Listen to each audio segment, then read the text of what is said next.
Let's make this delicious coconut curry pan-seared salmon. Let's jump right in.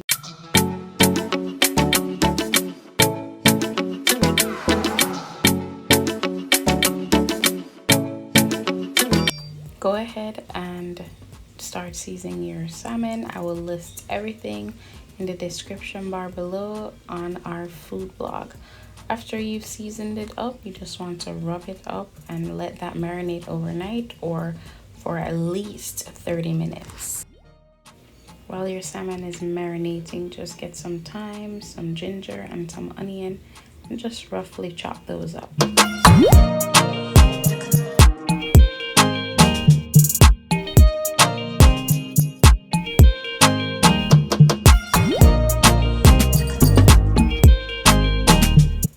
Just add some olive oil or canola oil to a pot, and when the pot is hot, you just add your salmon to the pot and sear your salmon on both sides.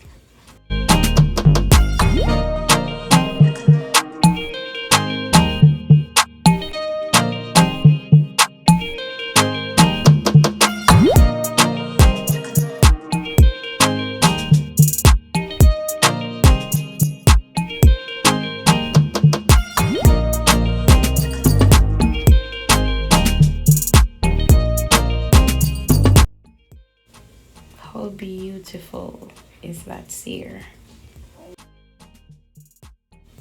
After you seared your salmon on both sides, just remove it from the pot and add it to a plate. To that exact same pot, don't remove the oil or anything. You want all that flavor infused into the onion and the thyme and the ginger.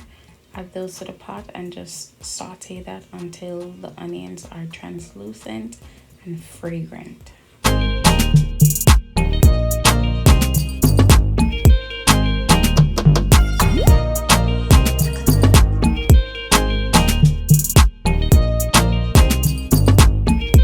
Then you're just gonna add some minced garlic. You can use freshly chopped minced garlic, or you can use from the can as I did. Then just add in your coconut milk.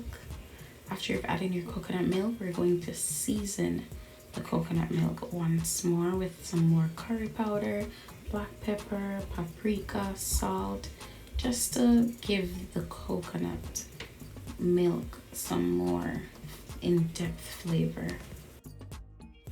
Give that a mix, and when it comes to a boil and get some more nice curry color, you're just going to add in your salmon back into the pot and just let that cook for at least 5 more minutes.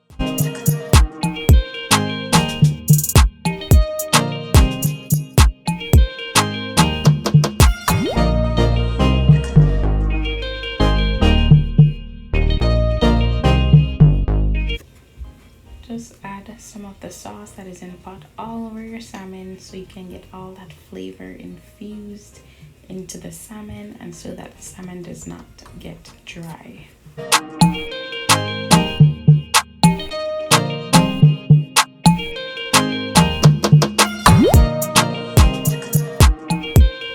That's basically it. Just garnish with your favorite garnish. I used spinach, actually. It was really good on top.